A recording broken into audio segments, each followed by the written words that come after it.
গণঅভ্যুত্থানে নিহত আহতদের নামে বহু মামলার বাদী ভুয়া, ব্যক্তিগত শত্রুতা আর মামলা বাণিজ্যের অভিযোগ। আমি বাংলাদেশে ফিরে আসি 8 আগস্ট, আর মামলাটা হচ্ছে 5 আগস্ট। কোনো রাজনীতির সাথে জড়িত না, কোনো রাজনৈতিক কমিটির সাথে জড়িত না, কিন্তু আমার নামে মামলা হবে এটা আমার বিশ্বাস আনে প্রথমে।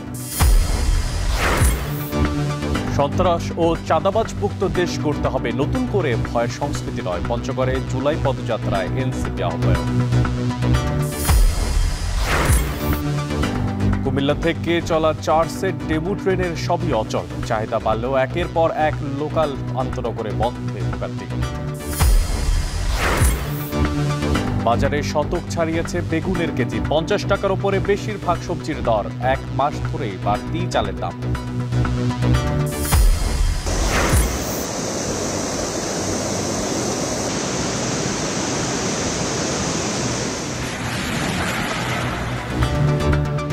এবং ভারতের হিমাচলে টানা বৃষ্টি বন্যায় মৃতের সংখ্যা বেড়ে 63, এখনো নিখোঁজ 40। মহারাষ্ট্রের পুনেতে রেড অ্যালার্ট।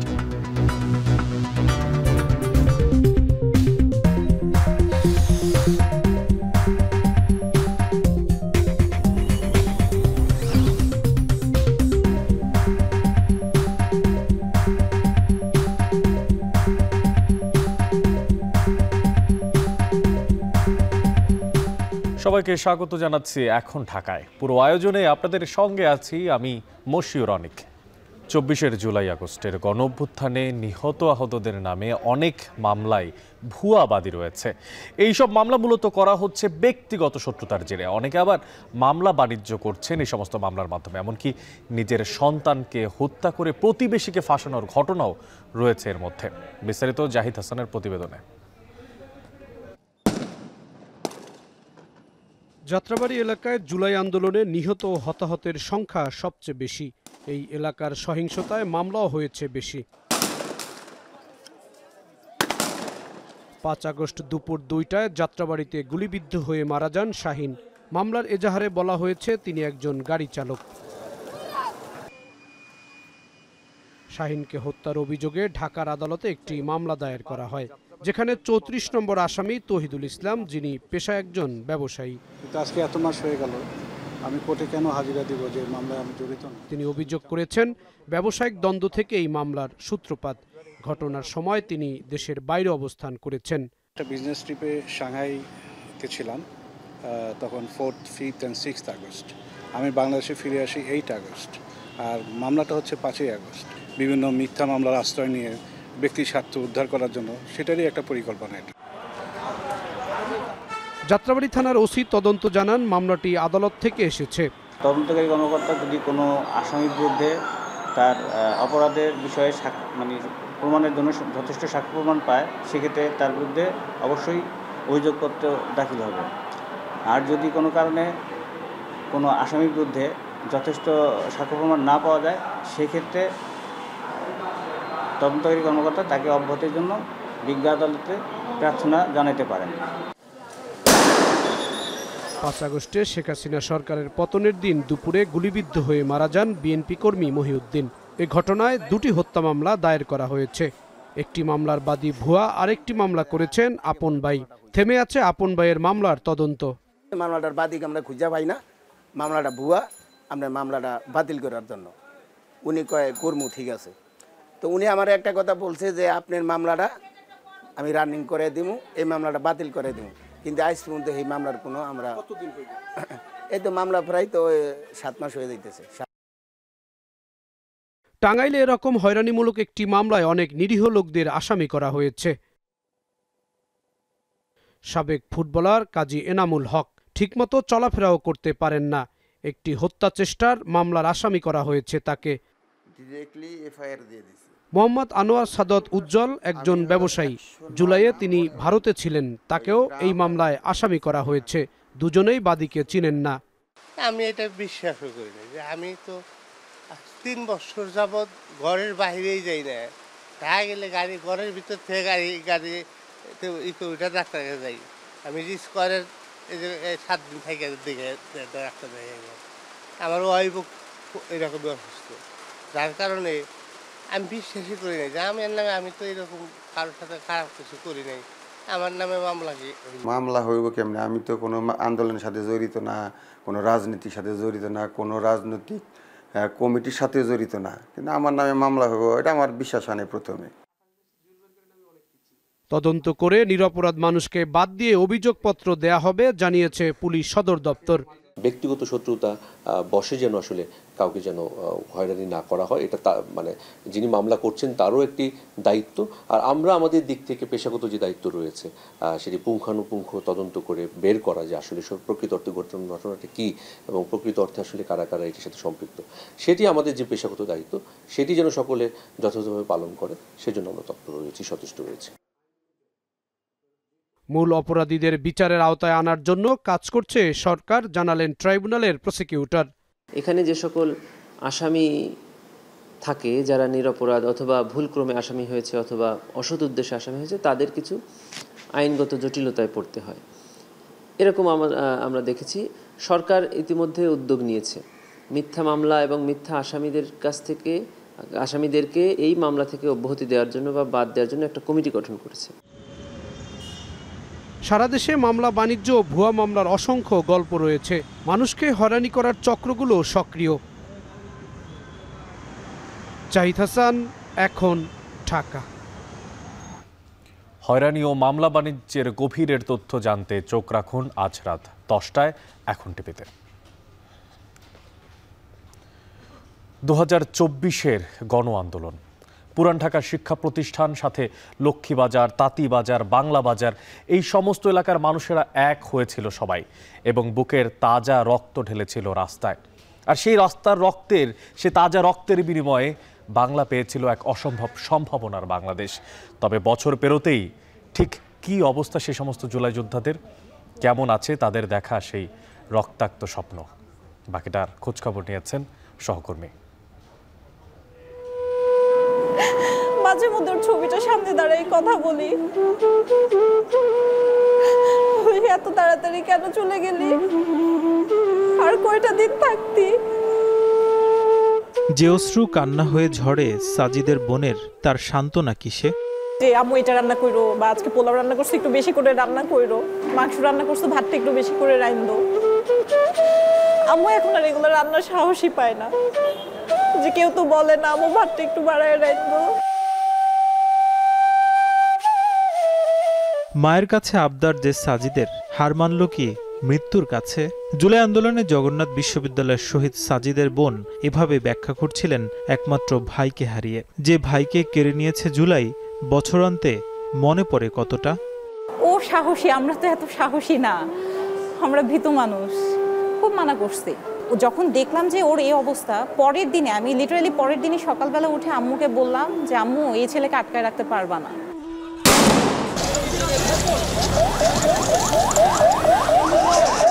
2024-এর জুলাই হওয়া গণঅভ্যুত্থানে যেমন ছড়িয়ে পড়ে পুরো ঢাকায়, তেমনি পুরান ঢাকাও হয়ে পড়ে গুরুত্বপূর্ণ হটস্পট।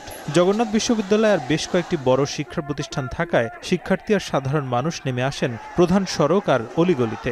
এক কাতারে সামিল হয়ে বুলেটে আহত হয়েছেন নাম না জানা বহু মানুষ, শহীদ অন্তত 17 জনের বেশি। শিক্ষার্থী নুরুন নবী, যিনি বৈষম্য বিরোধী ছাত্র আন্দোলনে জগন্নাথ বিশ্ববিদ্যালয়ের সমন্বয়ক ছিলেন, যাকে ডিবি পুলিশ ধরে নিয়ে চরম নির্যাতন করে পঙ্গু করে দেয়, স্মরণ করছিলেন তাদের সঙ্গে থাকা সহযাত্রীদের। দলমত নির্বিশেষে জুমার নামাজের পরবর্তী সময়ে এই জায়গাটা একদম ভরে গেছিল। পুরান ঢাকা বলা যায় যে ওই দিন পুরান ঢাকা স্বাধীন হয়ে গেছিল।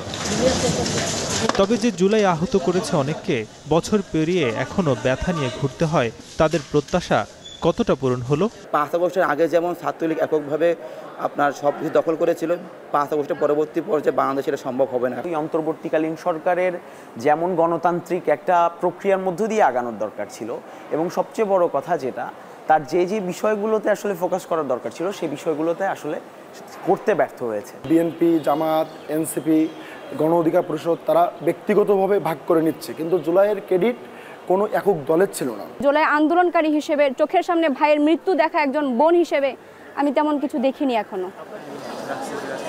কিন্তু এই যে জুলাই, তাতে অন্যতম দাবি ছিল শিক্ষা প্রতিষ্ঠানে স্বৈরতন্ত্র থাকবে না।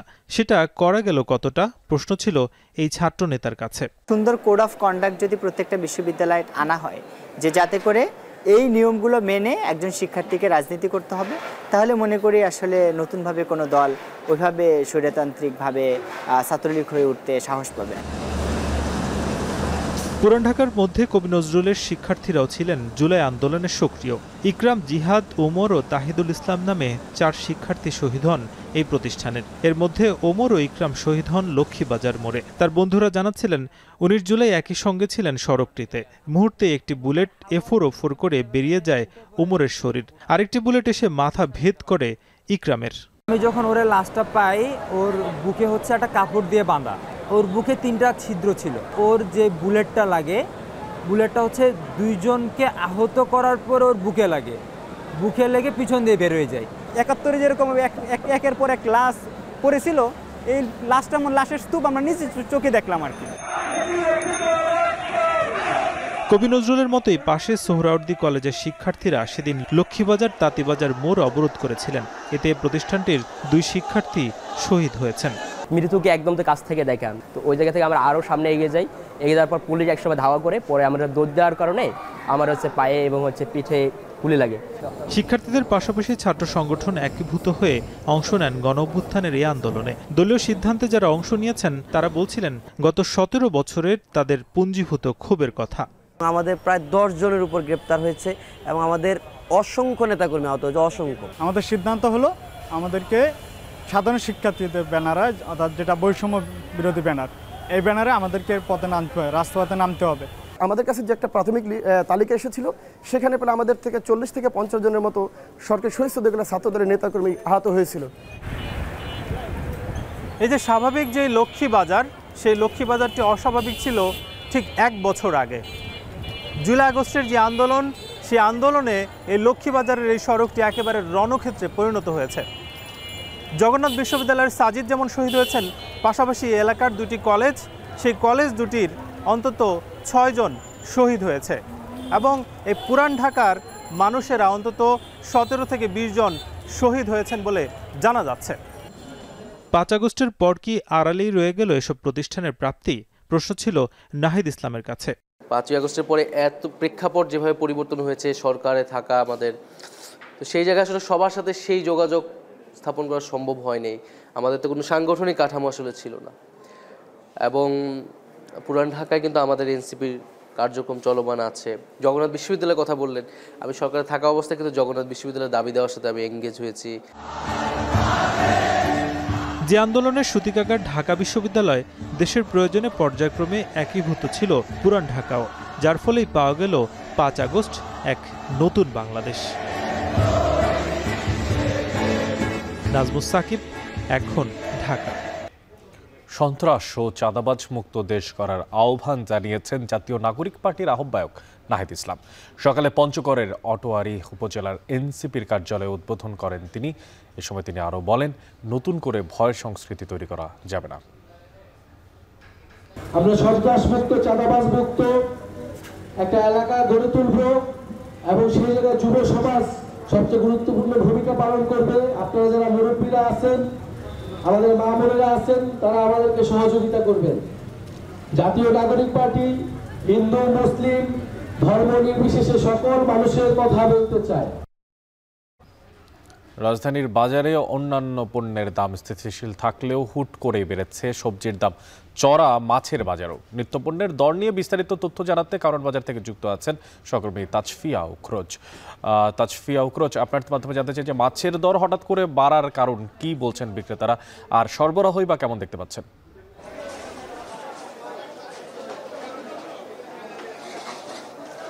অনেক গত লাইভে কিন্তু আপনাকে আমি বলছিলাম যে সবজির যে দাম এই বাজারে তা কিন্তু বেশ উল্লেখযোগ্য হারে বৃদ্ধি পেয়েছে। আমরা দেখছিলাম যে সবজির বাজার বেশ অস্থিতিশীল। এখন আমরা বর্তমানে মাছের বাজার রয়েছে এবং এখানেও কিন্তু চিত্রটা অনেকটা একই।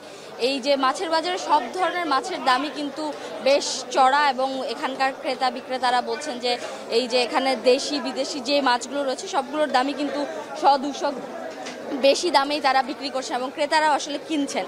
এবং এর কারণ হিসেবে তার বিক্রেতারা বলছেন যে মাছের যে সরবরাহ তা হয়তো কিছুটা কম এই সময়টাতে এসে, এজন্য তারা চড়া দামে বিক্রি করতে বাধ্য হচ্ছেন। অন্যদিকে ক্রেতারা অভিযোগ করছেন যে বছরের অন্যান্য সময় আসলে মাছের দাম কিছুটা স্থিতিশীল থাকলেও এখন কিন্তু বেশ চড়া দামেই তাদেরকে এই যে তাদের যে মাছের যে চাহিদা সেটি তারা পূরণ করতে হচ্ছে এবং চড়া দামে সেই মাছগুলো কিনতে হচ্ছে। আর মাছের দাম সম্পর্কে যদি বলি, দেশি যে মাছগুলো রয়েছে রুই, কই মাছ, সেই মাছের দামগুলো দেখছিলাম যে রুই মাছ 600 থেকে 800 টাকা কেজি দরে বিক্রি হচ্ছে, কই মাছ 200 থেকে 220 টাকা কেজি দরে বিক্রি হচ্ছে। অন্যদিকে বিদেশি যে মাছগুলো রয়েছে, যেখানে স্যামন এবং টুনা মাছের দাম সম্পর্কে আমরা জানার চেষ্টা করছিলাম, তারা বলছেন যে এখানে সেই মাছ, বিদেশি মাছগুলো আসলে বিক্রি হচ্ছে 1200 থেকে 1400, 2500 আকার ভেদে আসলে সেই মাছগুলোর দাম তারা নির্ধারণ করছেন। এছাড়া ইলিশের দাম কিন্তু বেশ চড়া বলা চলে। ইলিশ আমরা দেখছিলাম যে বড় ইলিশ যেগুলো রয়েছে সেগুলো আসলে দাম 2200 থেকে 2500 কেজি দর বিক্রি করছে এবং মাঝারি আকারের যে ইলিশগুলো রয়েছে সেগুলো আসলে এখানে দেখা যাচ্ছে 900, 1000, 1200 ছাড়িয়ে যাচ্ছে এবং বিক্রেতারা আসলে বরাবরই বলছেন যে তাদের যেহেতু সরবরাহ মাছের কম, সেই জন্যই তারা আসলে এই মাছের দামগুলো আসলে বাড়িয়ে রাখছেন। আর ক্রেতাদের যথাযথ অভিযোগ যে সব ধরনের মাছের দামই আসলে অনেকটা বেশি এবং আমরা দেখেছি যে গত সপ্তাহেও যে মাছগুলোর দাম আসলে দাম মোটামুটি স্থিতিশীল ছিল, সেগুলো কিন্তু এই সপ্তাহে এসে বেশ অনেকটাই বৃদ্ধি পেয়েছে। তো সব মিলিয়ে সবজির পাশাপাশি কিন্তু মাছের বাজারও বেশ অস্থিতিশীল অবস্থায় রয়েছে এবং দেশি বিদেশি সকল মাছের দামই কিন্তু বেশ চড়া দামে বিক্রি হচ্ছে। তো এই ছিল আমার কাছে কারণ বাজারে মাছের বাজারের সবশেষ। অনেক কারণ বাজার থেকে মাছের বাজারের সবশেষ খোঁজ খবর রাখছিলেন সহকর্মী তাজফিহা উখরজ। এদিকে সারা দেশে গেল 1 মাস ধরে বাড়তি চালের দাম। গত 1 মাসের ব্যবধানে চট্টগ্রামের পাইকারি বাজারে 50 কেজির বস্তায় 250 টাকা থেকে 300 টাকা পর্যন্ত বেড়েছে চালের দাম।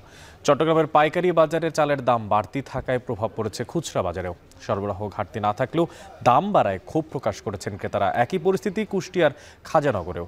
কেজিতে চালের দাম বেড়েছে 3 থেকে 4 টাকা পর্যন্ত। এদিকে খুলনায় বাড়তি দামে বিক্রি হচ্ছে সবজি। সপ্তাহের ব্যবধানে পটল, কাঁকরোল, ঢেঁড়স সহ বেশিরভাগ সবজির দাম বেড়েছে 10 থেকে 30 টাকা পর্যন্ত। তবে সব থেকে বেশি দামে বিক্রি হচ্ছে বেগুন। গেল সপ্তাহে প্রতি কেজি বেগুন 60 টাকায় বিক্রি হলেও আজকের বাজারে বিক্রি হচ্ছে 100 থেকে 110 টাকা পর্যন্ত।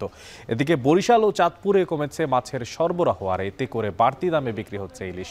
সপ্তাহের ব্যবধানে কেজিতে দাম বেড়েছে 200 থেকে 250 টাকা পর্যন্ত। রাজশাহীতেও চড়া মাংসের বাজার। কেজিতে 30 টাকা বেড়ে ব্রয়লার মুরগি বিক্রি হচ্ছে 190 থেকে 200 টাকা পর্যন্ত, আর সোনালী মুরগি 20 টাকা বেড়ে বিক্রি হচ্ছে 300 টাকায়। কুমিল্লা থেকে স্বল্প আয়ের যাত্রীদের জন্য চালু হওয়া দ্রুতগতির ডেমু ট্রেনের সংকট দূর করতে পারছে না রেলওয়ে। অযত্ন অবহেলায় বিকল হয়ে পড়ে আছে খোলা আকাশের নিচেই সমস্ত ডেমু ট্রেন। এদিকে আগে থেকেই কুমিল্লা, নোয়াখালী, চাঁদপুর রুটে বন্ধ হয়ে আছে আরও প্রায় 4 জোড়া ট্রেন। আর এতে করে চরম ভোগান্তিতে পড়েছেন এই অঞ্চলের যাত্রীরা। কামরুল হাসানের ক্যামেরায় মাসুদ আলমের প্রতিবেদনে দেখবেন বাকিটা।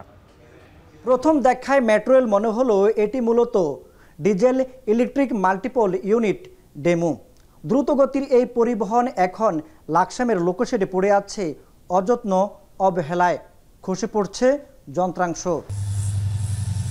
3 কোচ ও 2 ইঞ্জিন বিশিষ্ট ডেমু ট্রেনটির পুরো শরীর জুড়ে শুধুই মরীচিকা। খোলা দরজা দিয়ে ভেতরে প্রবেশ করলে দেখা যায় সিট, পাখা ও ইঞ্জিনের ভাঙ্গাচোরা অংশ। চলাচল বন্ধের মাত্র 6 বছরের মধ্যেই তদারকির অভাবে প্রায় 30 কোটি টাকা মূল্যের ডেমু ট্রেনটি ক্রমেই পরিণত হচ্ছে কঙ্কালে। 2012 সালে চীন থেকে আমদানি করা হয়েছিল 20টি ডেমো। খরচ হয় প্রায় 650 কোটি টাকা। 30 বছর সেবা দেওয়ার কথা থাকলেও 2020 সালে মাত্র 8 বছরেই বিকল হয়েছে প্রায় সবগুলো। কুমিল্লা অঞ্চলে চালু হওয়া 4 সেট ডেমুর সবই এখন অচল। ডেমোগুলো মেরামতের সক্ষমতা না থাকায় আবারও ভোগান্তিতে পড়েন এই অঞ্চলের যাত্রীরা। একটা ট্রেন মানে অনেকগুলো বাসের যাত্রী একবার নিয়ে যেতে পারতো, এখন সেই ডেমো ট্রেনগুলো বন্ধের কারণে তো আমাদের বাসমুখী হচ্ছে। আমাকে ইমার্জেন্সি যেতে হচ্ছে, তবে যদি এই যেরকম লোকাল যে ডেমো ট্রেনগুলো থাকে ওগুলো যদি থাকতো তাহলে আমি ওই সুবিধাটা পেতাম। কুমিল্লা নোয়াখালী ও কুমিল্লা চাঁদপুর রুটে 20 জোড়া ট্রেন এবং কুমিল্লা ঢাকা ও কুমিল্লা চট্টগ্রাম রুটে 34 জোড়া ট্রেন সহ লোকাল ও আন্তনগর মিলিয়ে মোট ট্রেন ছিল 54 জোড়া। এর মধ্যে 5 বছরে বন্ধ হয় 18 জোড়া ট্রেন, যার মধ্যে ডেমু রয়েছে 4 জোড়া। বর্তমানে পূর্বাঞ্চলে আন্তনগর ও লোকাল মিলিয়ে মোট ৩৬ জোড়া ট্রেন চলাচল করলেও তাতে ২/৩ পূরণ হয়। বাকিরা বাধ্য হয়ে সড়ক পথ ব্যবহার করেন। গেল অর্থ বছরে পূর্বাঞ্চলের এই ৪টি রুটে টিকিট বিক্রি হয় প্রায় ২০ কোটি টাকার, আর চলতি অর্থ বছরের ১০ মাসে বিক্রি হয়েছে প্রায় ১৮.৫ কোটি টাকার টিকিট। রেলপথ এখনও স্বল্প আয়ের মানুষের সবচেয়ে নির্ভরযোগ্য ও সাশ্রয়ী যোগাযোগ মাধ্যম, কিন্তু চাহিদার তুলনায় এই রুটগুলোতে রয়েছে ট্রেনের সংকট। যে কয়েকটি চলছে তাও ধুঁকছে লোকবল সংকটে। তবে যাত্রীরা সবচেয়ে বেশি ক্ষতিগ্রস্ত হয়েছে ডেমু বন্ধে, তাই এসব রুটের যাত্রীদের ভোগান্তিও বেড়েছে কয়েক গুণ। অনেক লোকাল যাত্রীরা আন্তনগর ট্রেনে ভ্রমণ করতে পারে না, স্বল্প খরচে তারা ভ্রমণ করতে চায়। ডেমোগুলাতে যথেষ্ট আর্নিং ছিল আগে, এখন ভবিষ্যতে যদি গাড়ির ব্যবস্থা উদ্বোধন কর্তৃপক্ষ করে তাহলে মোটামুটি যাত্রীর চাহিদা এটা কভার করবে। রেলওয়ে পূর্বাঞ্চলের করিডোর খ্যাত কুমিল্লায় এমনিতেই চাহিদার তুলনায় ট্রেনের সংখ্যা অপ্রতুল, তার উপর ডেমু বন্ধে সেই সংকট আরও প্রকট হয়ে উঠেছে। এই রোডে বিশাল থেকে বিশালে লাস্টে নষ্ট হয়েছে রে, বিশালে সেপ্টেম্বর থেকে এটা নষ্ট। কষ্ট করে অনেক সময় তারপরে প্রয়োজনে বাইরে উঠে যাইতে হয়, বুঝছেন? আমরা দেখি সমস্যা আছে, যাত্রীরা তো আরো সমস্যা। তারপর রোডে তো কোনো ট্রেনে নাই, কুমিল্লা থেকে নোয়াখালীর দিকে ট্রেন নাই। ডেমোগুলো যদি পুনরায় মেরামতের উদ্যোগ নেওয়া হয়, আমার মনে হয় যে প্যাসেঞ্জারের যেই চাহিদা, এই চাহিদাটা পূরণ হবে এবং যাত্রীদের যেই মান উন্নয়ন এবং স্বল্প সময়ে স্বল্প ব্যয়ে গন্তব্যে পৌঁছানো, এটা আবার পুনরায় শুরু করা সম্ভব হবে। যথাযথ প্রযুক্তি জ্ঞান ও দক্ষ জনবল না থাকায় কুমিল্লার ৪ সেট ডেমু মেরামতের চেষ্টাই করেনি মন্ত্রণালয়, তাই স্থায়ীভাবে অচল হয়ে কুমিল্লার লাকসাম ও চট্টগ্রামের লোকোশেডে পড়ে আছে ট্রেনগুলো। মাসুদ আলম, এখন, কুমিল্লা। পাহাড়ের বুক চিরে আঁকাবাঁকা এই সমস্ত পথগুলো বদলে দিচ্ছে পাহাড়ের ৩ অঞ্চলের ভবিষ্যৎ। বিশেষ করে পাহাড়ের যোগাযোগ, কৃষি, বাণিজ্য আর শিক্ষায় তৈরি হয়েছে নতুন এক সম্ভাবনার আলো। সেনাবাহিনী বলছে এই সড়ক ধরেই সামনে এসেছে নতুন এক বাংলাদেশ। এই সমস্ত পাহাড়ি অঞ্চল ঘুরে বেরিয়েছে সহকর্মী হোসাইন জিয়াদ। তার ৩ পর্বের ধারাবাহিকের শেষ পর্ব আজ দেখে নেব সেটি।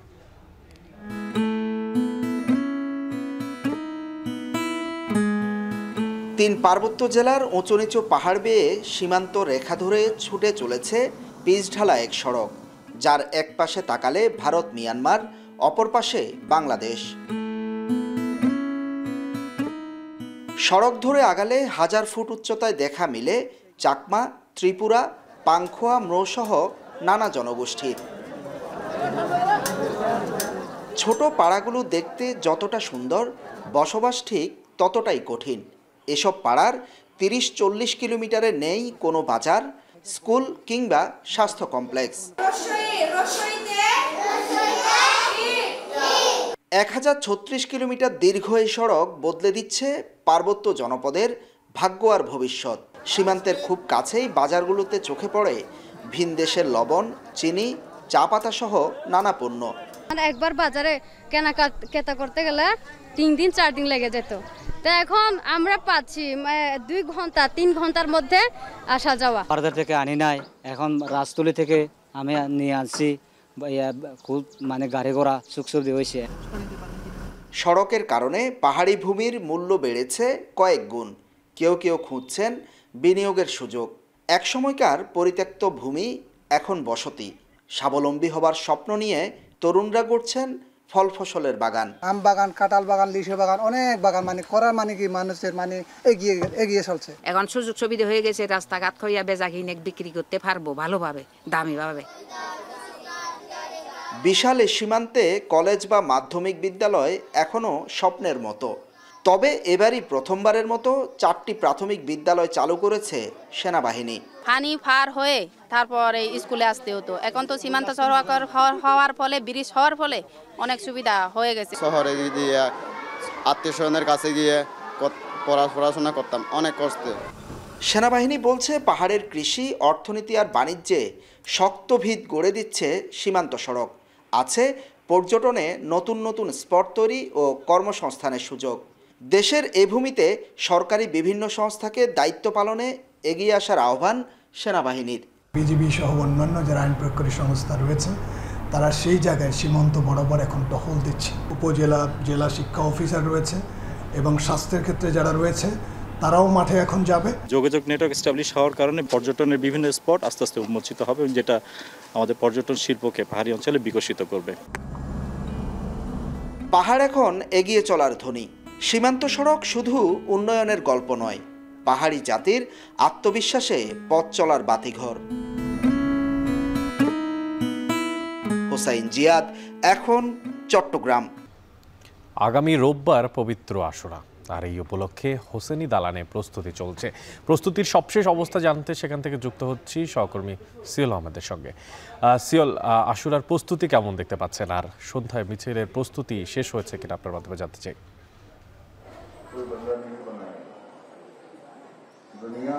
অনেক পরশু দিন অর্থাৎ রবিবার দিন তাজিয়া মিছিলের মাধ্যমে কিন্তু তাদের এই শিয়া সম্প্রদায় যারা আছেন সেই আশুরার যে মহরমের যে মিছিল, সেটি তাজিয়া মিছিল, সেটি শুরু হবে। এর আগে কিন্তু আজকে আমরা এসেছি, প্রস্তুতি পুরোপুরি সম্পন্ন। আইন শৃঙ্খলা বাহিনীর পক্ষ থেকেও পুরোপুরিভাবে প্রস্তুতি সম্পন্ন করা হয়েছে। আমরা সিসিটিভি দেখেছি, এখানে সিসিটিভির মাধ্যমে কিন্তু পুরো এই হোসেনি দালান যেটি আছে সেটি আসলে সিসিটিভির আওতাভুক্ত করা হয়েছে।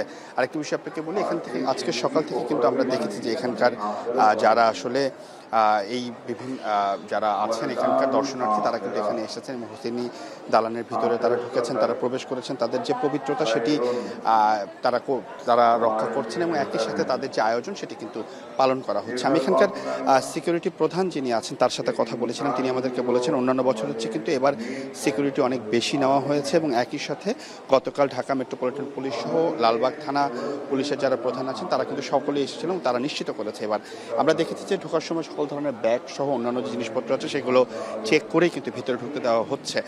আরেকটি বিষয় আপনাকে বলি, আজকে সন্ধ্যা 7টায় মাগরিবের নামাজের পর একটি মিছিল আছে, আগামীকাল একটি মিছিল আছে রাতের বেলা এবং পরশুদিন ভোর 6টায় কিন্তু তাজিয়া মিছিল শুরু হবে। আপনি নিশ্চয়ই জানেন যে এই যে আশুরার যে ইতিহাস সেটি কিন্তু মুসলিমদের কাছে সবচেয়ে স্মরণীয় এবং হৃদয় বিদারক। একই সাথে 61 হিজরির এই দিনেই কিন্তু আসলে মাত্র 72 জন সহযোগী দিয়ে বীর সেনা ইমাম হোসেন রাদিয়াল্লাহু তাআলা আনহু এজিদের 22,000 সৈন্যের এক বিশাল বাহিনীর বিপক্ষে কিন্তু লড়েছেন এবং শাহাদাত বরণ করেছেন। এবং বলা হয়ে থাকে যে সত্য ন্যায়ের এক মহান আদর্শ হচ্ছে এই আশুরা।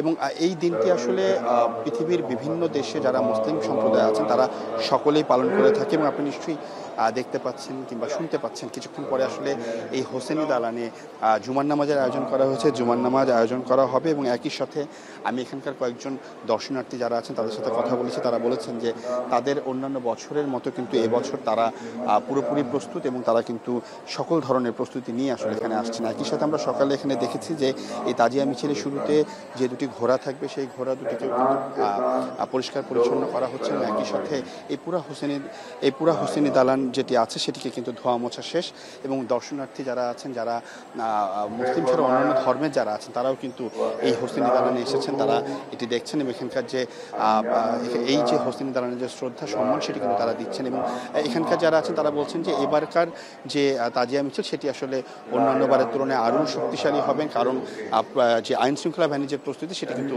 পুরোপুরিভাবে সম্পন্ন করা হয়েছে। অনেক এই হোসেনি দালান থেকে আশুরার যে মহরমের তাজিয়া মিছিল বের হবে সেটি সর্বশেষ তথ্য ছিল এই ছিল আমার কাছে। হোসেনি দালান এলাকা থেকে পবিত্র আশুরার সবশেষ প্রস্তুতির খোঁজ খবর রাখছিলেন সহকর্মী সিয়ল আহমেদ। টানা 3 দিনের ছুটিতে জমে উঠেছে কক্সবাজার সমুদ্র সৈকত। পরিবার পরিজন নিয়ে সমুদ্র জলের সৌন্দর্যে মুগ্ধ হতে দেশের বিভিন্ন স্থান থেকে ভিড় জমিয়েছেন পর্যটকরা। তবে সৈকতে 3 নম্বর সতর্ক সংকেত জারি রয়েছে। বিস্তারিত জানাতে কক্সবাজারের সুগন্ধা পয়েন্ট থেকে যুক্ত হচ্ছেন মন্তোষ বেদজ্ঞ। মন্তোষ, আমি দেখতে পাচ্ছি প্রায় বৃষ্টিঘন আবহাওয়া আপনার চারপাশে। তো 3 দিনের এই ছুটিতে হোটেল মোটেল বুকিং কেমন হয়েছে এবং কিছুটা বৈরী আবহাওয়ার কথাও তো জানতে পারছি। তো পর্যটকদের নিরাপত্তায় কোনো ব্যবস্থা নেওয়া হয়েছে কিনা?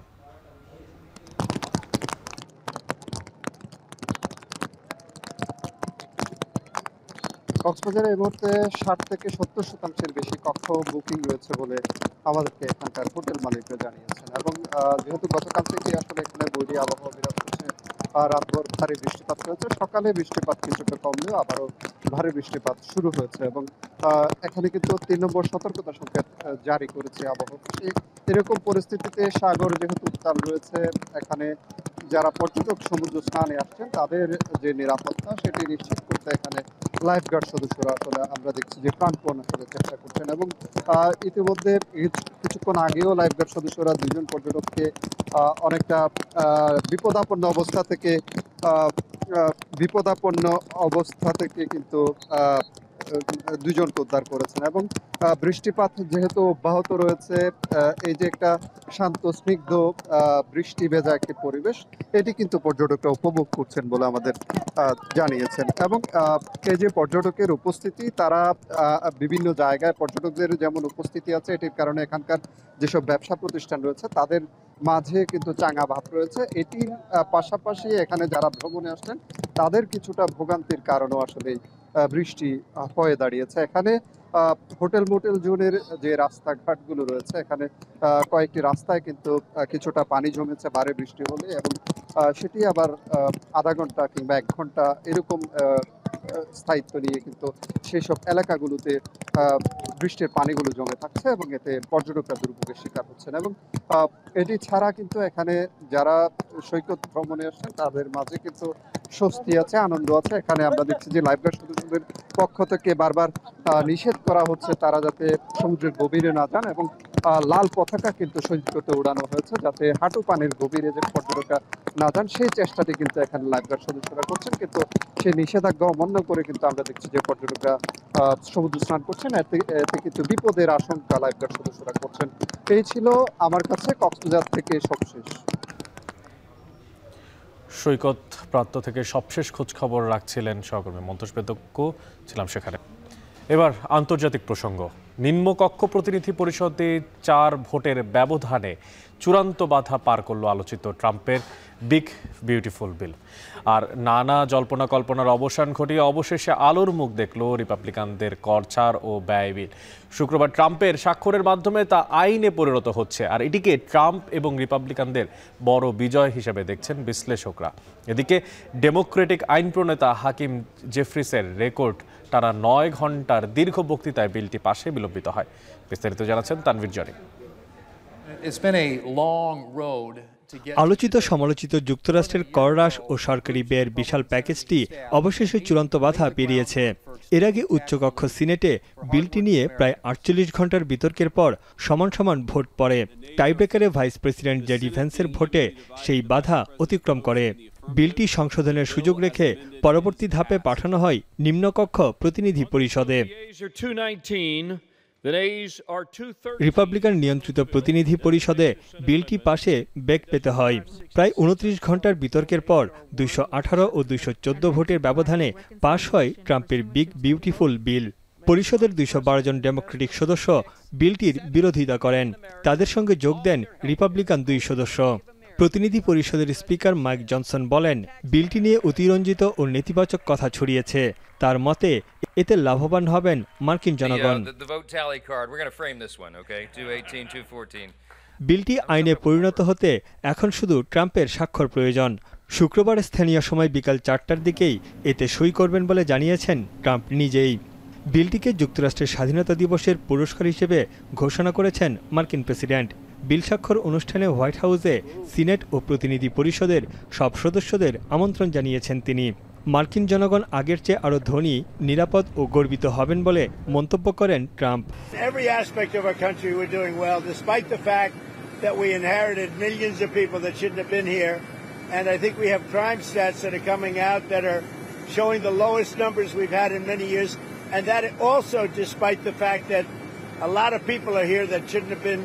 প্রস্তাবিত বাজেট বিলে খাদ্য সুবিধা, স্বাস্থ্যসেবা এবং জীবাশ্ম জ্বালানি প্রকল্প থেকে তুলে নেওয়া হচ্ছে ভর্তুকি। এতে স্বাস্থ্যসেবার আওতার বাইরে চলে যাবে কোটি কোটি মানুষ। এছাড়া সামাজিক নিরাপত্তা সহ উচ্চ আয়ের মার্কিন নাগরিকরা কর ছাড়ের সুবিধা পাবেন। অন্যদিকে অভিবাসন, সীমান্ত নিরাপত্তা ও প্রতিরক্ষা ব্যয় বাড়বে। বিলটি মূলত ট্রাম্পের প্রথম মেয়াদের কর ছাড়ের সম্প্রসারিত একটি রূপ। বিশেষজ্ঞদের মতে বিলটি রিপাবলিকানদের জন্য বড় জয়। এর মধ্য দিয়ে কর ছাড়ের নির্বাচনী প্রতিশ্রুতি বাস্তবায়ন করলেন মার্কিন প্রেসিডেন্ট। দ্বিতীয় মেয়াদে ট্রাম্পের একটি বড় মাইলফলক এটি। Really a story about the Republican Party. And I think some Republicans voted for this bill despite their own personal preferences. So some people may have been sort of individual losers, if you will. এদিকে প্রতিনিধি পরিষদের টানা 8 ঘন্টা 46 minute বক্তব্য রেখে দীর্ঘ ভাষণের record গড়েছেন শীর্ষ ডেমোক্রেট সদস্য হাকিম জেফ্রিস। ভোর 4:53 বক্তব্য শুরু করে শেষ করেন দুপুর 1:38। তার বক্তব্য শেষ হওয়ার পরই চূড়ান্ত ভোট দেন রিপাবলিকান সদস্যরা। দীর্ঘ ভাষণে জেফ্রিস বিলের তীব্র সমালোচনা করেন। ট্রাম্পের বিগ বিউটিফুল বিলটিকে চূড়ান্ত করতে মাসব্যাপী দীর্ঘ পথ পাড়ি দিতে হয়েছে রিপাবলিকানদের। মে মাসের প্রথম দফায় পরিষদে বিলটি মাত্র 1 ভোটের ব্যবধানে পাশ হয়ে উত্থাপিত হয়। পরে সেটি সিনেটে আরেক দফায় কঠিন লড়াইয়ের মুখোমুখি হয়েছিল। অবশেষে প্রতিনিধি পরিষদে মাত্র 4 ভোটের ব্যবধানে চূড়ান্ত বাধা উতরে গেল ট্রাম্পের বহুল প্রত্যাশিত বাজেট বিল। তানভীর জনি, এখন বিশ্ব। ভারতের হিমাচল প্রদেশে ভয়াবহ বৃষ্টি বন্যায় মৃতের সংখ্যা বেড়ে দাঁড়িয়েছে কমপক্ষে 63 জনে, যেখানে এখনও নিখোঁজ রয়েছেন 40 জন। 2 সপ্তাহে আর্থিক ক্ষতির পরিমাণ কমপক্ষে 400 কোটি রুপি বলে জানিয়েছে রাজ্য সরকার। এদিকে বৈরী আবহাওয়ায় দেশ জুড়ে ভারী বৃষ্টি, ভূমিধস ও বন্যা সতর্কতা জারি করেছে আবহাওয়া বিভাগ। মহারাষ্ট্রের পুনেতে জারি করা হয়েছে রেড অ্যালার্ট। বিস্তারিত জানাচ্ছেন নুসরাত কামাল। হিমালয় ঘেঁষা ভারতের উত্তরাঞ্চলে বর্ষার তাণ্ডব নতুন না হলেও প্রতি বছর যেন আগের চেয়েও আরও বেশি বিধ্বংসী রূপ দেখায় প্রকৃতি। টানা ভারী বৃষ্টি, পাহাড়ি ঢল, আকস্মিক ভূমিধস আর বন্যায় 2 সপ্তাহ ধরে বিপর্যস্ত হিমাচল প্রদেশের জনজীবন। নিখোঁজ আর হতাহতের সংখ্যা এরই মধ্যে 200 ছাড়িয়েছে। চলছে উদ্ধার অভিযান ও ত্রাণ সরবরাহ কার্যক্রম। সমন্বিতভাবে কাজ করেও জনদুর্ভোগ কমাতে হিমশিম খাচ্ছে রাজ্য ও জাতীয় দুর্যোগ ব্যবস্থাপনা কর্তৃপক্ষ, স্থানীয় প্রশাসন, পুলিশ সহ বিভিন্ন কেন্দ্রীয় বাহিনী। বৃষ্টি আরও বাড়বে বলে শনিবার থেকে পরবর্তী 3 দিন রাজ্য জুড়ে অরেঞ্জ অ্যালার্ট জারি করেছে আবহাওয়া দফতর। দুর্যোগপূর্ণ আবহাওয়ায় হিমাচল জুড়ে 250 সড়কে বন্ধ যান চলাচল। অচল হয়ে পড়ে আছে 500-র বেশি বৈদ্যুতিক ট্রান্সফরমার, ক্ষতিগ্রস্ত 250-র বেশি বাড়িঘর ও স্থাপনা, 14টি সেতু আর 700-র বেশি পানি প্রকল্প। প্রাদেশিক রাজধানী সিমলা, কুল্লু, মানালিতে সীমা ছাড়িয়েছে ভোগান্তি। তবে সবচেয়ে ক্ষতিগ্রস্ত মান্ডি জেলা। বর্ষা শুরুর প্রথম 2 সপ্তাহেই রাজ্যটিতে আর্থিক ক্ষতি কয়েকশো কোটি রুপির বলে জানিয়েছে রাজ্য প্রশাসন। अभी तक लगभग 400 करोड़ के करीब का जो नुकसान का आंकड़ा है ये हमारे सिस्टम पे दर्ज हुआ है, लेकिन वास्तविक आंकड़ा उससे काफी ज्यादा है। और क्योंकि अभी सारा फोकस सर्च एंड रेस्क्यू पे और रिलीफ मेजर्स पे है, तो इसकी जो डैमेज असेसमेंट है इसको समय लगेगा। চলতি বর্ষায় ভারতের বিভিন্ন প্রান্তে ভারী বৃষ্টি, ভূমিধস আর বন্যা সতর্কতা জারি করেছে দেশটির আবহাওয়া বিভাগ। উত্তরাখণ্ডে বর্ষার দাপটে এখনও বন্ধ 4 ধাম যাত্রা, বিশেষ করে কেদারনাথের পথ। বাণিজ্যিক রাজধানী মুম্বাই সহ মহারাষ্ট্রের কোনকান অঞ্চলে অরেঞ্জ অ্যালার্ট। আর আগামী বৃহস্পতিবার পর্যন্ত পুনের উপকূলীয় এলাকাগুলোতে সর্বোচ্চ আবহাওয়া সতর্কতা রেড অ্যালার্ট জারি রয়েছে। এছাড়াও ওড়িশার বালাসোরে পানিবন্দী 1/2 গ্রাম, তলিয়ে গেছে সড়ক ও কৃষি জমি। অতিবৃষ্টি, বন্যা, ভূমিধসের জেরে রাজ্যগুলোতে চলছে দুর্যোগ কবলিত মানুষকে সরিয়ে নেওয়া আর ত্রাণ সরবরাহের কাজ। নুসরাত কামাল, এখন বিশ্ব। এবার খেলার প্রসঙ্গ। শেষ 2 মাসে 2 শিরোপা আর 2 সপ্তাহ আগে বিয়ে, এই সব কিছুকে স্মৃতি বানিয়ে লিভারপুলের পর্তুগিজ তারকা ডিয়াগো জোটা চলে গেলেন পরপারে। তার অকাল প্রয়াণে ফুটবলে চলছে শোকের মাতম। আর ক্লাব ফুটবলে পুরোপুরি লিভারপুল পাঠিয়েছে অবসরে জোটার স্মৃতি বিজড়িত 20 নম্বর জার্সিকে। বিস্তারিত জুবের আহমেদের প্রতিবেদনে। অ্যানফিল্ডের বাইরে হাজার হাজার ফুল, সঙ্গে ভক্তদের কান্না ভেজা চোখ। সব আয়োজন ডিয়েগো জোটার জন্য। 2020 সালে এসেছিলেন, 20 নম্বর জার্সি বেছে নিয়েছিলেন। লিভারপুলের 20তম ইংলিশ লিগ শিরোপার অংশ ছিলেন, কিন্তু লিভারপুল শহরের লাল অংশটায় জোটার দিন ফুরলো খুব দ্রুতই। স্পেনের জামোরায় A52 শহরে প্রাণ হারিয়েছেন এই পর্তুগিজ তারকা এবং তার ভাই আন্দ্রে সিলভা। তাদের মৃত্যুতে এখন সবখানে শোকের আবহ। সবশেষ খবর অনুযায়ী স্পেনের জামোরাতেই 2 ভাইয়ের ময়নাতদন্ত সম্পন্ন করা হয়েছে। তাতে নিশ্চিত হয়েছে জোটা এবং আন্দ্রের পরিচয়। অধিকতর তদন্তের জন্য তাদের গাড়ির ধ্বংসাবশেষ এবং গাড়ির লাইসেন্স প্লেট সংগ্রহ করেছে স্থানীয় কর্তৃপক্ষ। সব আনুষ্ঠানিকতা শেষে জোটা এবং আন্দ্রের দেহাবশেষ নিয়ে যাওয়া হবে পর্তুগালে, সেখানেই হবে তাদের শেষকৃত্য। নিজ দলের তারকা খেলোয়াড় জোটার স্মরণে শোক বই খুলেছে লিভারপুল। অ্যানফিল্ডে ক্লাবের পতাকা রাখা হয়েছে অর্ধনমিত। ক্লাবের সকল কার্যক্রম বন্ধ ঘোষণা করা হয়েছে। সেই সঙ্গে জোটার স্মৃতি বিজড়িত ২০ নম্বর জার্সিকে আজীবনের জন্য অবসরে পাঠানোর ঘোষণাও দিয়ে রেখেছে অলরেডরা। গত এপ্রিলে ডার্বি ম্যাচে তার গোলেই ২০২৪-২৫ মৌসুমের শিরোপা নিশ্চিত করেছিল দলটি। ইংলিশ প্রিমিয়ার লিগে লিভারপুলের ২০তম শিরোপা এনে দেওয়া সেই জার্সিকে সম্মাননা জানাতেই লিভারপুল কর্তৃপক্ষের এমন সিদ্ধান্ত। এদিকে লিভারপুল তারকার মৃত্যুতে শোক বইছে ফুটবলের দুনিয়াতে। ফিফা সভাপতি জিওভান্নি ইনফান্তিনো এবং বাংলাদেশ ফুটবল ফেডারেশনের পক্ষ থেকেও জানানো হয়েছে শোকবার্তা। ক্লাব বিশ্বকাপে নিজ নিজ দলের অনুশীলনের আগে ১ মিনিটের নীরবতা পালন করেছে রিয়াল মাদ্রিদ, বায়ার্ন মিউনিক এবং চেলসি। নীরবতা পালন করা হয়েছে নারীদের ইউরো ম্যাচের আগেও। জুবায়ের আহমেদ, এখন। শেষ করছি এখন ঢাকা, তবে তার আগে শিরোনামগুলো জানিয়ে দিব আরও একবার। গণঅভ্যুত্থানে নিহত আহতদের নামে অনেক মামলার বাদী ভুয়া, ব্যক্তিগত শত্রুতা আর মামলা বাণিজ্যের অভিযোগ।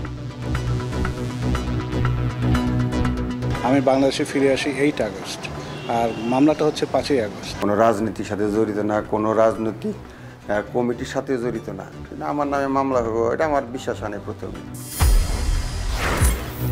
সন্ত্রাস ও তার চাঁদাবাজ মুক্ত দেশ করতে হবে, নতুন করে ভয় সংস্কৃতি নয়। পঞ্চগড়ে জুলাই পদযাত্রায় এনসিপি আহ্বায়ক। আমরা বাংলাদেশে যাতে নতুন করে কোনো ভয়ের সংস্কৃতি আমরা তৈরি না করি। যদি কোনো অন্যায় দেখেন, যদি কোনো জুলুম দেখেন, আপনাদেরকে প্রতিবাদ করতে হবে, দাঁড়ায় কথা বলতে হবে। কুমিল্লা থেকে চলা 4 সেট ডেমু ট্রেনের সবই অচল, চাহিদা বাড়লেও একের পর এক লোকাল আন্তনগর বন্ধে ভোগান্তি। বাজারে শতক ছাড়িয়েছে বেগুনের কেজি, 50 টাকার উপরে বেশিরভাগ সবজির দর। 1 মাস ধরেই বাড়তি চালের দাম।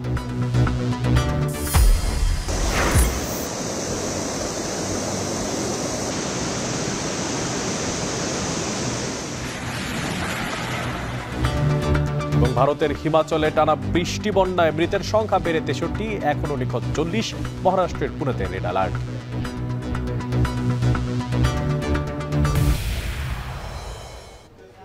এই ছিল এখন ঢাকার আয়োজনে। সাথে থাকার জন্য ধন্যবাদ।